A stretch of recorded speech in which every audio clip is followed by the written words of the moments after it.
And for Islam, Yeah. I mean, don't we are? I'm a Muslim. Don't feel. We don't care. You know, we are allowed to here to talk to you. Anything, any issue where you think that it doesn't make sense to you. I actually think so. I've read the Quran. I have tried to read the Quran in Arabic. My Arabic's quite bad, so but I think that the poetry and many of the philosophies are quite beautiful. Again, I didn't feel called by the specific word specifically. I think for me specifically, the idea of it being literalist and unchanged, and literally the word of God written on the page by the Prophet was, while understandable to me, it didn't work with the way that I interpret the world specifically. And so do you have any specific example? Well, so I'm fairly socially liberal, and so I do view. So, for example, I want to be open to many people's faiths, many people's lifestyles, and practices. And so, while the philosophies and the callings, this idea of a belief in a greater good and a greater purpose, and in fact, even the idea of struggle. Oh, sorry. Even the idea of struggle and adherence to a higher power appeals to me, but these specific rules and orders didn't necessarily. Yeah. Oh, just connected. So this is not connected to this. Of some point, yeah. I go back and forth. So sometimes, some days, I do believe in the idea of a being that has a specific goal for humanity and a path. And sometimes I believe more in this sort of grand cosmic action is shaped by something bigger than us, something that we may not even be able to fully understand with the words we have. I'm fine with that. I don't mind that framing. You are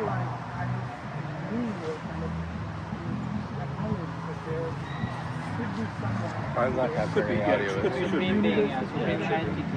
Yeah. I think that I'm uncertain some days. He does not subscribe to any specific way of living. Right. We're gonna have to take some from there. Doing good when possible, bringing joy when possible. I believe that it is the responsibility of mankind to look out for mankind, and for other creatures as much as possible too. I believe we're stewards of nature. But I also, the thing for me is sometimes I'm uncertain whether whatever greater being, higher power it is even aware of us, or if it is a being that has shaped the universe, or an entity that shaped the universe, and we are merely existing in its after effects. So, if I summarize the idea, you feel like the universe without a God or without a creator doesn't exist. Therefore, there must be a God or someone who created. Somewhere, or I will say, or something. Something or someone. I can zoom in into it from here. Right, yeah. Right. It's something, yeah, something that is beyond just what humans are. Yeah, like that. Yeah. And I think the biggest thing that's changed for me was, so I actually went through a period of time in my teen years where I was actually quite an angry atheist. Not angry at other religions, but angry at God for not existing. There was this paradoxical thing where I was like, I had seen a lot of suffering and has gone through trauma, and saw people I have gone through trauma, but I was like, I do not believe in God. I did not believe in a specific God, and I was mad at God for being absent from the universe. And then over time I saw it, and I'm like, well, I can't actually be mad at God. That's not a reasonable, rational form of anger. Instead, what I have to grapple with is this idea that I am angry at my own inability to change things. To understand the universe more broadly, and I became comfortable with not knowing. So I think that's the biggest thing that's changed for me. Is some would call me an agnostic, some would call me spiritual but not religious. I prefer to just view it as being eternally comfortable with living the life I think I should live, while being fine with not knowing. So is it like there are a lot of religions out there, right? And everyone thinks that the truth is is there something like that those different religions create a confusion? So now we believe in a higher power, but we don't specifically think that one certain religion has all the truth. I think it's very impossible for humanity to gain all the truth about anything. I think it's not any particular religion does or doesn't. It's more that I think that explanations to the unexplained, and sometimes those explanations are stronger than others. And I don't think that, I think a thing that humanity should become more comfortable with in general is like, sometimes we just don't know. If I ask you then, let's say the higher power started the beginning. Is he alive or is he dead? I don't believe, so if that power existed, and if it, I wouldn't, still exist? yeah, I don't believe that it would be dead, so to speak. I don't believe in, I don't believe in like a nation. Not passive. Right, well it might be passive, but not dead. I don't think, if an entity, so for example, I don't subscribe to the Nietzschean concept that we have picked up, or those concepts, or even a sort of modern deist or egoist idea of like we live in the corpse of whatever cosmic entity. Right. I believe that if there was something, there continues to be something. I am just uncertain of how much active interference into our daily lives it has. That power, whether you call it God or not, that power... Let's call it God because I think that that's the shared... Yeah, it's a common word. Sure. Right. Because those who believe in God, they start God as supreme being. Right. He initiated the universe in the beginning. Right. There is nothing other than that power of God, and He wanted to create something. Right. So if I share with you about what Islam thinks, Yeah. I have studied Islam for a few years. Islam thinks in the beginning there is nothing.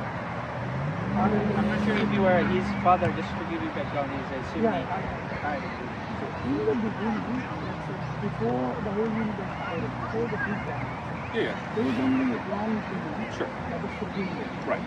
And then since he had the power to create, enormous power to create, he was all powerful, he wanted to create. Not because someone told him to do so, not because he needed to do so, it's because he wanted to do so. For example, a painter, when he's a painter, Yeah. so he wants to paint something, draw something, to show that he's a painter. There's an intentionality to it. Intentionality. Right, yeah. So that supreme power intended to initiate something, to manifest himself, like his power. Sure. Like if I created this universe, that's more powerful than me. Yeah, right. To your analogy with the painter, or I would argue like a writer with a book, or anyone who creates something, or anyone who helps produce something. There is joy in the act of creation, Definitely. and it's not just a mechanical aspect. There is something. Right. Will. Yeah. No. I do like that, and I actually even do appreciate the concept of God as a hand that writes all.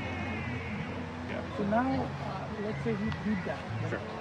He must be conscious.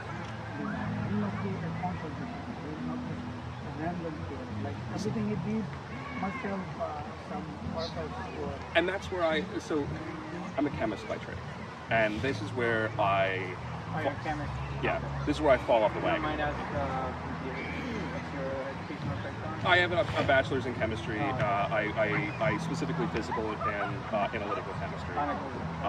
And one of the big things, this is where the idea of intentionality versus cosmic randomness really appeals to me.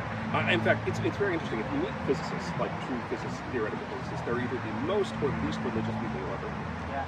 Like, I mean, Einstein was one of the greatest minds. He's he's an atheist. On the other hand, he's Jewish. You're right. He's a theist. theist.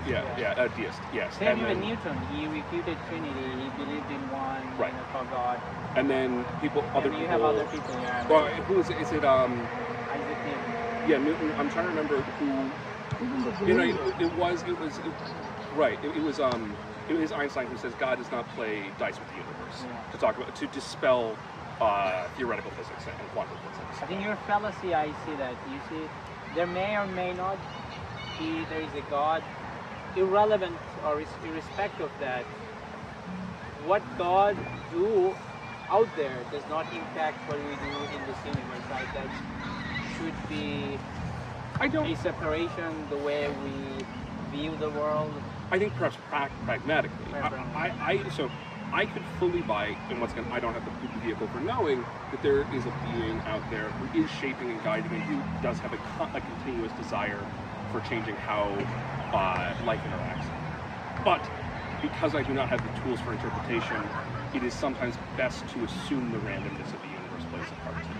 But there are facts, like, let's say for chemistry. Yeah. Let's say you take two particles, right? Sure. We know that for certainty we don't know the movement of the particle, right? They move so rapidly, their disposition randomize themselves. Right, we can know either the location or the position. Yeah, but we know, like, ultimately we can define the scope of their movement. Roughly, yeah. So roughly, yeah. As I said, within the defined, right? Yeah. So because we have to define something expert, let us know if it's too late. We'll wrap it up pretty soon, but no, go ahead. Let me just finish. So you make an assumption, right? Because in order for you to know the movement of the particles, first you are confirmed and you know and you acknowledge that the position of the vacuum itself, right? Or exists within a it probability. exists, right? Yeah. So that's why you need to know, right, the existence of the vacuum or the station. At least. So that's where, like, our logic, right? Yeah. That we take into consideration that God exists, because just like the particle moves within the space and time, that's how we move within the space and time that's defined by God. And I think that's a perfectly reasonable set of premises. In fact, like, again, part of why I why I am not like anti-religious. And no, your point is really good. So I'm not an anti-theist at all. Is because I really do find joy in people who do take that premise and see that, and I think that there's deep wonder and beauty in that. It is a surrender to a certainty, and I respect that so much. Okay, I just want to clarify one thing. Sure. I was going to do research survey. It says like 60% of today's scientists actually are theists. Yeah, for sure. So the majority of the scientists, they believe in God. Well, I think the majority of people believe in God. That's different. I'm talking Yeah. like about the scientists. In terms of people, majority of them believe. Maybe 5%, 50%. Right, yeah, in some form, yeah. In some form. But even within the scientists, there is a narrative that most of the scientists do not believe in God. I disagree with that But narrative. actually, Yeah. 60% do, 40% are not sure. Right, I largely agree with that. Like, I don't think that that's contradictory at all. Like, even like, so I'm not a Catholic, and I don't particularly follow Aquinas, but like Thomas Aquinas, who's both a saint and a heretic in the Catholic Church, one of his famous quotes is that natural reason, in he meant science, the study of science, is the slow revelation of God's truth unto man. And part of what he was disparaged by the Catholic Church at the time is the belief that, like, things we uncover as we know about scientific knowledge do not conflict with God's words. They are just updating what we have. And so I don't think that it's at all contradictory. I knew two of my, when I was growing up, my godparents were both an elderly Jewish couple who were both physicists. They were theoretical physicists. They were. I'm doing PhD on computer engineering. So I find very interesting. Just wanted to make a point, right? Even within quantum mechanics, right, within the particle, those particles' movement and their placement is governed by the quantum laws, right? Sure, Universal law. But so that's how we see, right? As a Muslim, we see that we are also governed by laws, right? They're particularly not bad. No, I don't think it's. I don't think it's a particularly bad thing. Again, I think your framing is very sensible. Yeah. When I was in my school, I was also a little bit confused about the existence of God in the beginning, and then I came to realize that they're not here. Sure. That you exist without God, but even with something. So I came to that, and then I was looking for the true religion of God. Like, if He is there, is He trying to communicate with us? Is He an active God or inactive? Like, He just created and then left us. That's the fundamental religious scholar question. A mother, when she gives birth to a child, right after giving birth, she doesn't leave her child. She wants to make sure her child is doing that, right? So my point is, if that superpower or God who created us, if you look at everything, you see a harmony. So you can understand He created that with a plan. Yes, maybe a plan. I think He's maybe trying to guide us. I think the big thing that I would say, and I don't disagree with that, I think that's a beautiful interpretation. I do. I very much do. But I think that we should never underestimate the harmony of randomness. and that just because something fits doesn't mean it was designed. I do understand. Once again, I accept your premise from your standpoint that for something to fit naturally, it must have been designed that way. At the same time, My logic is different. no, okay, go ahead. My logic is, let's say, I don't see wrong in it. For example, Sure. when you like sow a mango seed under the ground, it always grows as a mango seed. Yeah. If you sow a coconut, it always grows as a coconut. But if you gave infinite mango seeds, again, iterated over the course of an infinite time, one or more of them would eventually grow Infinite in, doesn't No, but exist, they, right? they would never become coconut. Mathematical. Maybe one or two would be. over time, they might change. They might change because of the weather or maybe the soil quality. Sure. They will remain mangoes. Will they forever? Because that's the thing. Yeah, I mean empirical evidence suggests otherwise, right? Right. Over time, though, we see that iteration upon iteration. That could be Does the thing- What I'm evolving. That's trying a to say different is, thing. let's say a human being with two couple, the couple will always produce another human. Right. But what we call But the color might get different, height might become different, for sure. but always it will be a human. But to be fair, we have slowed down the evolutionary process of the changing of species. And what we look like, what we understand ourselves to be human now, is far different than what humanity, or even our sibling species, Homo neanderthalis and whatnot, in Neolithic times. What changes are what we accept within the boundaries of civilization. It's not proven by it.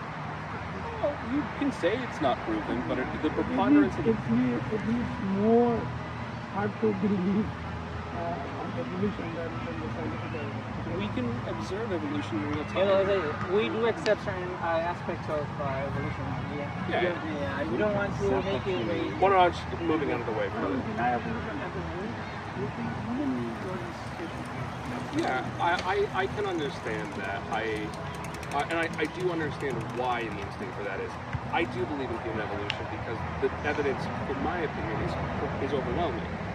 I don't think, and here's the thing is, I don't believe.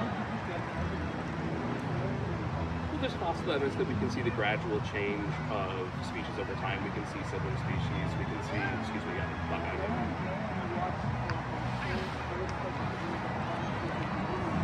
Sure, but we can observe patterns in nature, and we can assume logically that patterns work the same way consistently. That those, yeah, I think that there's. And even you make a logical point. Let's say let's wipe all the living beings from the earth, and somebody finds the bones of human and chimpanzee. Sure. And somebody from 50 years in the future find those bones, then they would correlate the probably human team from chimpanzees or otherwise. But also, they we are can completely a different But we can species. see that they existed in the same time period.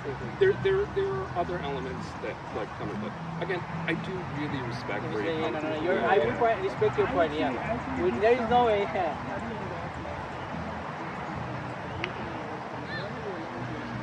I do have to Oh, wrap this yeah, up. yeah. But if you want to Yeah, finish your really point, though, appreciate no, it. Yeah, okay. No, we don't mind it. It's a really good conversation. If you don't mind giving me a copy can of give you a Quran copy of stuff, and if you want to read, I actually have a copy Oh, okay, myself, good. but thank you. I appreciate that. hey, Thank you it very was a much. really nice conversation. Pleasure. I hope you have a good rest of your day. I hope Well, you have a thank you. productive other. Take it easy. What did you say your channel was again? After Islam before. Islam.